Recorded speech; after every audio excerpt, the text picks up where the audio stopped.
जय मसीह के दोस्तों, आप सभी का स्वागत है एक और नए टॉपिक पर। मुसलमान और हिंदू हमेशा पूछते रहते हैं कि आप क्रिश्चियन यीशु को खुदा क्यों मानते हो, जबकि वो तो बस एक आम इंसान थे, ज्यादा से ज्यादा बस एक आम नबी थे। क्योंकि अगर यीशु खुदा होते तो वो पिता से क्यों प्रार्थना करते थे, और अगर यीशु खुदा है, यीशु ने क्यों कहा कि सिर्फ पिता को ही आखिरी समय के बारे में पता है। उनको तो मालूम होना चाहिए था ना, क्योंकि आपके हिसाब से वो खुदा है। और अगर यीशु खुदा है तो उन्हें नई चीजें सीखना क्यों पड़ा, क्यों वो बुद्धि और डील डॉल में और परमेश्वर और मनुष्य के अनुग्रह में बढ़ते गए।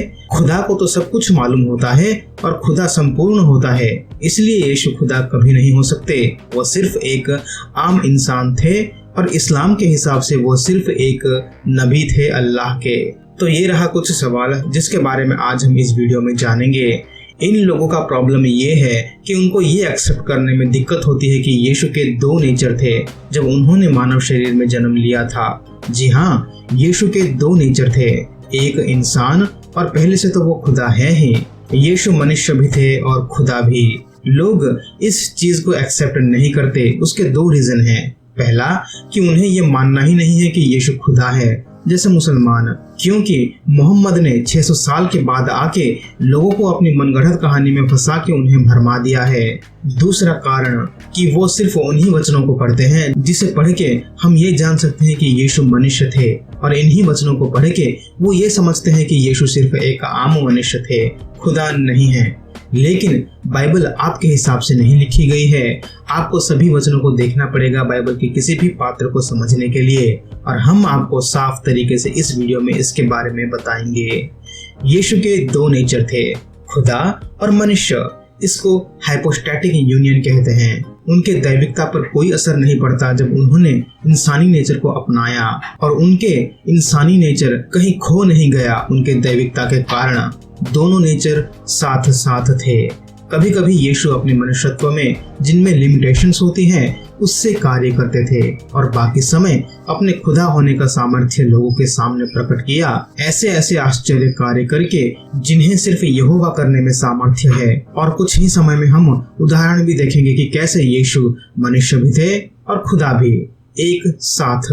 हाइपोस्टैटिक यूनियन इस शब्द को क्रिश्चियंस ने नाम दिया ताकि हम यीशु के दो नेचर को अपने सीमित बुद्धि से थोड़ा समझ सके, क्योंकि महान खुदा को हम मनुष्य कभी समझ नहीं सकते। लेकिन बाइबल की मदद से हमें जितना भी समझने की आवश्यकता है खुदा ने हमें दिया है। तो चलिए पहले उन वचनों को देखते हैं जिसे मुसलमान दिखाते रहते हैं और कहते हैं कि यीशु तो बस एक आम मनुष्य थे, और सारे क्रिश्चियंस इसको शुरू से मानते हैं। यीशु ने पिता से प्रार्थना किया, लूका 23:34। तब यीशु ने कहा, हे पिता, इन्हें क्षमा कर, क्योंकि ये नहीं जानते कि यह क्या कर रहे हैं। और उन्होंने चिट्ठियां डालकर उसके कपड़े बांट लिए। मुसलमान इस वचन से बहुत प्रेम करते हैं, ये साबित करने के लिए कि यीशु खुदा नहीं है। वो कहते हैं कि क्यों यीशु पिता से प्रार्थना कर रहे थे जब वो खुदा है? क्या वो अपने आप से प्रार्थना कर रहे थे? ये तो मूर्खता है क्रिश्चियंस का। जी हाँ, मैंने मुसलमानों से ऐसे भी आर्ग्यूमेंट सुने हैं। वो ऐसा इसलिए समझते हैं क्योंकि वो ट्रिनिटी को भूल जाते हैं, जिसे हमने बार बार अपने वीडियोस के जरिए पहले भी कह चुके हैं, या फिर वो इसे समझना ही नहीं चाहते। चाहे आप उन्हें चम्मच से भी पिलाओगे तब भी वो समझने के लिए तैयार नहीं होंगे। एक और वचन जहाँ यीशु पिता से प्रार्थना करते हैं, मत्ती 11:25। उसी समय यीशु ने कहा, हे पिता, स्वर्ग और पृथ्वी के प्रभु, मैं तेरा धन्यवाद करता हूँ कि तू इन बातों को ज्ञानियों और समझदारों से छिपा रखा और बालकों पर प्रकट किया है। यीशु बुद्धि और डील डॉल में बढ़े, लूका 2:52। और यीशु बुद्धि और डील डॉल में और परमेश्वर और मनुष्य के अनुग्रह में बढ़ता गया। यहाँ पर कोई भी आम इंसान सवाल पूछ सकता है कि यीशु कैसे बुद्धि और डील डॉल में बढ़ सकते हैं? मसीही तो कहते हैं कि यीशु खुदा है जिनको सब कुछ पता होता है, तो यीशु कैसे बढ़ सकते हैं? जवाब कि वो उनका मनुष्य का नेचर है, वो अपने मनुष्य होने का प्रमाण दे रहे थे। यीशु को पुरुष कहा गया, यूहन्ना 19:5 तक यीशु कांटों का मुकुट और बैंजनी वस्त्र पहने हुए बाहर निकला, और पिलातुस ने उससे कहा, देखो यह पुरुष। यीशु परीक्षा में डाले गए, मत्ती 4:1। तब उस समय आत्मा यीशु को जंगल में ले गया ताकि इब्लीस से उसकी परीक्षा हो। फिर से लोग कहेंगे ये कैसे हो सकता है? अगर यीशु खुदा है तो उनकी परीक्षा कैसे हो सकती है? क्या तुम मसीही पागल हो चुके हो जो इतना देखने के बाद भी ये मानते हो कि यीशु खुदा है? सच में तुम लोगों में अक्ल ही नहीं है। ठीक है, यीशु को प्यास लगा, यूहन्ना 19:28। इसके बाद यीशु ने यह जानकर कि अब सब कुछ हो चुका, इसलिए कि पवित्र शास्त्र की बात पूरी हो, कहा मैं प्यासा हूँ। अविश्वासी कहते हैं सच में तुम मसीही ऐसे खुदा को मानते हो जो खुद प्यासा था? ये तो खुदा शब्द के लिए शर्मनाक है। कोई बात नहीं। एक और लूका 22:42 कि हे पिता, यदि तू चाहे तो इस कटोरे को मेरे पास से हटा ले, तो भी मेरी नहीं परंतु तेरी ही इच्छा पूरी हो। फिर लोग कहेंगे ये कैसा खुदा है तुम लोगों का जो कहता है कि पिता तुम्हारी इच्छा पूरी हो, मेरी नहीं? इसका जवाब भी वही है। उस वक्त यीशु अपने मनुष्य होने का प्रमाण दे रहे थे। इस वीडियो में आखिरी वचन मत्ती 24:36। उस दिन और उस घड़ी के विषय में कोई नहीं जानता, न स्वर्ग के दूत और न पुत्र, परंतु केवल पिता। इसको भी अविश्वासी बहुत पसंद करते हैं, ये दिखाने के लिए कि यीशु मनुष्य ही थे, और हमने इसका भी जवाब एक वीडियो के जरिए दे चुके हैं। लिंक डिस्क्रिप्शन में मौजूद है, आप लोग देख सकते हैं। तो ये रहा कुछ वचन बाइबल से, और ऐसे कई वचन हैं बाइबल में जिसे मुसलमान और बाकी के लोग दिखा के ये साबित करते हैं कि यीशु सिर्फ एक आम मनुष्य थे। देखा, बाइबल कहता है कि यीशु सिर्फ एक आम मनुष्य थे, और तुम क्रिश्चियंस उन्हें जबरदस्ती खुदा बनाने पर तुले हो। तुम सब ना वो पॉल की वजह से ही बिगड़े हुए हो। पॉल को छोड़ो और अल्लाह को मानो, कुरान पढ़ो और जन्नत जाओ। और अगर मैं भी उन लोगों की तरह यहाँ इस वीडियो को एंड कर दूंगा, आगे नहीं बढ़ूंगा, तो बहुत लोग खुश होंगे कि चलो आखिर में एक मसीही ने माना कि यीशु मनुष्य थे। जैसे कि मुसलमान, वो कहेंगे कि देखा हमारे अल्लाह सही है, कुरान सही है कि यीशु सिर्फ एक आम इंसान थे, वो हमारे नबी थे, वो ना ही खुदा है और ना ही खुदा का पुत्र। और ये सारे बाइबल वचन ये साबित करता है। और इसलिए आज हम उन सारे लोगों को पूरा बाइबल दिखाएंगे, उन बाकी के वचनों को भी पढ़ेंगे जिसे इन लोगों ने जानबूझकर नहीं पढ़ा, क्योंकि इससे वो कुरान और उनके अल्लाह शर्मसार हो जाएंगे। और उनके लिए और सभी के लिए एक सलाह भी है, बाइबल को आधा अधूरा ना पढ़े, कोशिश कीजिए पूरा पढ़ने की। और ये दिक्कत सिर्फ मुसलमानों में या हिंदुओं में या किसी भी सेक्ट के अविश्वासियों में ही नहीं, बल्कि कुछ मसीही लोग भी हैं जो सिर्फ अपने मतलब के वचनों को पढ़ के उसका प्रचार करते हैं। जैसे कि प्रॉस्पेरिटी प्रीचर, वो सिर्फ अच्छे अच्छे वचन पढ़ते हैं, प्रभु आपको आशीष करेंगे, तुम उन्हें दोगे तो प्रभु आपको भर भर के लौटाएंगे, लेकिन प्रभु के क्रोध के बारे में नहीं बताते, नरक के बारे में नहीं बताते, हम सब के पापों को नहीं दिखाते, हमें मन फिराने के लिए नहीं कहते, क्योंकि अगर वो प्रभु के न्याय के बारे में कहेंगे तो उनके मेंबर कम हो जाएंगे और फिर उनका इनकम ठप हो जाएगा, और ये प्रचार नहीं। देखिए 2 तीमुथियुस 4:3 और 4 में ये लिखा है, क्योंकि ऐसा समय आएगा कि लोग खरा उपदेश न सह सकेंगे, पर कानों की खुजली के कारण अपनी अभिलाषाओं के अनुसार अपने लिए बहुतेरे उपदेशक बटोर लेंगे और अपने कान सत्य से फेर कर कथा कहानियों पर लगाएंगे। यीशु को आदर्श की तरह देखिए, उन्होंने प्रभु का प्रेम आशीष दिखाया, उसके साथ साथ प्रभु के न्याय और क्रोध का भी स्मरण कराया। चलिए अब देखते हैं वो छूटे हुए वचन जिससे ये साबित होगा कि यीशु खुदा है। मुसलमानों और अविश्वासियों इन वचनों को भी कभी पढ़ लिया करें। पहला है तीतुस 2:13, और उस धन्य आशा की अर्थात अपने महान परमेश्वर, क्या लिखा है यहाँ, महान परमेश्वर और उद्धारकर्ता यीशु मसीह की महिमा के प्रकट होने की बाट जोहते रहते हैं। खुदा हमारे साथ है। मत्ती 1:23 कि देखो एक कुंवारी गर्भवती होगी और एक पुत्र जनेगी और उसका नाम इमानुएल रखा जाएगा, जिसका अर्थ यह है परमेश्वर हमारे साथ। कौन हमारे साथ? कोई मनुष्य, कोई स्वर्गदूत या कोई नबी? जी हाँ, आपने सही सुना, परमेश्वर हमारे साथ। यीशु पैदा होने से पहले ही कहा गया था कि परमेश्वर हमारे साथ रहेंगे।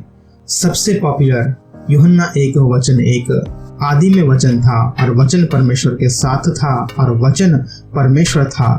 कौन है ये वचन? वचन 14, और वचन देहधारी हुआ और अनुग्रह और सच्चाई से परिपूर्ण होकर हमारे बीच में डेरा किया, और हमने उसकी ऐसी महिमा देखी जैसे पिता के इकलौते की महिमा। मुझे समझ में नहीं आता कि लोगों को और कितना साफ वचन चाहिए इन वचनों के अलावा। ये साबित करता है कि उन्हें वचनों को सुनना नहीं, बस बाइबल का मजाक उड़ाना है। तभी तो वो एक ही चीज को दोहराते रहते हैं। फिर भी चलिए कुछ और वचन देखते हैं। मत्ती 2 वचन 2 कि यहूदियों का राजा जिसका जन्म हुआ कहाँ है, क्योंकि हमने पूर्व में उसका तारा देखा है और उसको प्रणाम करने आए हैं। यहाँ हिंदी में प्रणाम करना लिखा है, तो आपको थोड़ा हिचकिचाहट हो सकता है कि इसका मतलब क्या है। इसलिए देखते हैं इंग्लिश में। Saying, where is he that is born king of the Jews? For we have seen his star in the east and are coming to worship him. देखा, हम देख सकते हैं कि लोग दूर से आए थे यीशु को वर्शिप करने, सिर्फ हाय हेलो करने के लिए नहीं, उन्हें वर्शिप करने के लिए दूर से आए थे। आगे पढ़ते हैं वचन 11, और उस घर में पहुंचकर उस बालक को उसकी माता मरियम के साथ देखा और मुंह के बल गिरकर उसे प्रणाम किया। And when they were come into the house, they saw the young child with Mary, his mother, and fell down and worshipped him. मत्ती 28 वचन 9, और देखो यीशु उन्हें मिला और कहा सलाम, और उन्होंने पास आकर और उसके पांव पकड़कर उसको दंडवत किया। They worshipped him. लूका 24 वचन 51 और 52, और उन्हें आशीष देते हुए वह उनसे अलग हो गया और स्वर्ग से उठा लिया गया, और वे उसको दंडवत करके बड़े आनंद से यरूशलेम को लौट गए। दे वर्शिप्ड। यूहन्ना 20 वचन 28, यह सुन थोमा ने उत्तर दिया, हे मेरे प्रभु, हे मेरे परमेश्वर। प्रेरितों के काम 7 वचन 59, और वे स्तिफनुस को पथराव करते रहे, और वह यह कहकर प्रार्थना करता रहा कि हे प्रभु यीशु, मेरी आत्मा को ग्रहण कर।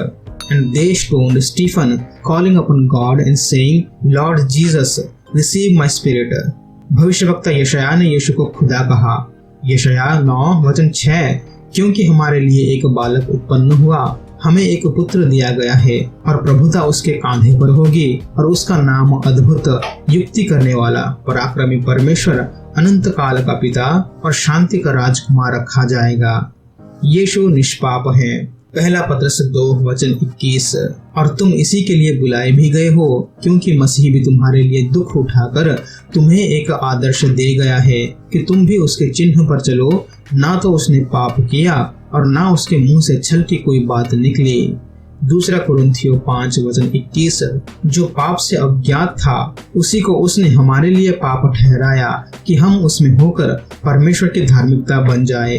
यीशु ने पाप क्षमा किया। मरकुस 2 वचन 5, यीशु ने उनका विश्वास देखकर उस झोले के मारे हुए से कहा, हे पुत्र, तेरे पाप क्षमा हुए। रुकिए, यीशु ने पाप क्षमा किया, लेकिन ये तो सिर्फ खुदा ही कर सकते हैं ना। इस्लाम में भी सिर्फ अल्लाह ही ऐसे काम कर सकते हैं, ना मोहम्मद, ना मूसा और ना इब्राहिम। और हम यहाँ देख सकते हैं कि यीशु ने पाप क्षमा किया, जो सिर्फ खुदा करते हैं। बाइबल में भी यीशु के पास पाप क्षमा करने का सामर्थ्य था, क्योंकि वो खुदा है। यूहन्ना 10 वचन 28, और मैं उन्हें अनंत जीवन देता हूँ, और वे कभी नाश ना होंगी, और कोई उन्हें मेरे हाथ से छीन न लेगा। जो भी ये वीडियो देख रहे हैं वो जानता है कि सिर्फ खुदा ही अनंत जीवन देता है, और यीशु ने कहा, मैं तुम्हें अनंत जीवन दूंगा। और कितना क्लियर वचन चाहिए दोस्तों आप लोगों को। आप सभी को पता है कि अगर खुद यीशु भी इनके पास आके कहेंगे कि मैं खुदा हूँ, फिर भी ये लोग उन्हें खुदा नहीं मानेंगे। ये कहेंगे कि ये तो जादू टोना है, लेकिन फिर भी हम बार बार कहते रहेंगे जब तक हम जिंदा है, क्योंकि यीशु ने हम सबको इसी कार्य के लिए बुलाया है, go and preach the gospel. तो बाइबल में ऐसे और कई वचन हैं जहाँ ये लिखा गया है कि यीशु खुदा है। अब अगर लोग कहेंगे कि यीशु ने कहाँ पर अपने आप को खुदा कहा, तो हमारे इस वीडियो को देखिए, बहुत सारे रेफरेंस दिए गए हैं। अब यीशु के 2 नेचर थे, इसके कई कारण हैं, जैसे कि यीशु हमारे महायाजक हैं। इब्रानियों 4 वचन 15, क्योंकि हमारा ऐसा महायाजक नहीं जो हमारी निर्बलताओं में हमारे साथ दुखी ना हो सके, वरन वह सब बातों में हमारी नाई पर खा तो गया तो भी निष्पाप निकला। यीशु पिता और हमारे बीच मध्यस्था है। पहला तीमुथियुस 2 वचन 5, क्योंकि परमेश्वर एक ही है और परमेश्वर और मनुष्य के बीच में भी एक ही बिचवई है, अर्थात मसीह यीशु जो मनुष्य है, पाप की सजा मृत्यु है, लेकिन हमें बचाने के लिए उसने क्रूस पे हमारे पापों के लिए अपना जीवन दिया। यूहन्ना 3:16। क्योंकि परमेश्वर ने जगत से ऐसा प्रेम रखा कि उसने अपने इकलौते पुत्र को दे दिया, ताकि जो कोई उस पर विश्वास करे वह नाश न हो परंतु अनंत जीवन पाए। हाइपोस्टैटिक यूनियन सिखाता है कि यीशु मनुष्य भी थे और खुदा है। कोई एक नेचर दूसरे नेचर के सामने अपना अस्तित्व नहीं खोया था। मनुष्य होने के कारण उन्हें भूख लगा और खुदा होने के कारण उन्होंने हजारों लोगों को खिलाया। मनुष्य होने के कारण उन्होंने प्रार्थना की और खुदा होने के कारण उन्होंने प्रार्थनाओं का उत्तर भी दिया। मनुष्य होने के कारण यीशु ने क्रूस पे कहा, एली एली लामा सबक्तानी, हे मेरे परमेश्वर तूने मुझे क्यों छोड़ दिया। और खुदा होने के कारण उन्होंने कहा कि मैं तुम्हें कभी नहीं छोड़ूंगा, मैं तुम्हें अनंत जीवन दूंगा। तो मैं अंत में यही कहूंगा, बाइबल साफ तरीके से कहता है कि यीशु के दो नेचर थे, मनुष्य और खुदा, और हम मसीहियों को इसके लिए हमेशा खड़ा होना चाहिए। चाहे जो कोई भी कुछ भी कहे, चाहे वचनों को संदर्भ से बाहर ही क्यों ना लाए, हमें पूरा वचन पढ़ के समझ के उन्हें समझा के इसका प्रचार करते रहना चाहिए। आज के लिए बस इतना ही दोस्तों। वचनों को मनन करते रहिए और शैतान का सामना वचनों के द्वारा करते रहिए। मिलते हैं अगले वीडियो में। तब तक के लिए प्रभु यीशु मसीह आप सभी को आशीष करे। आमीन।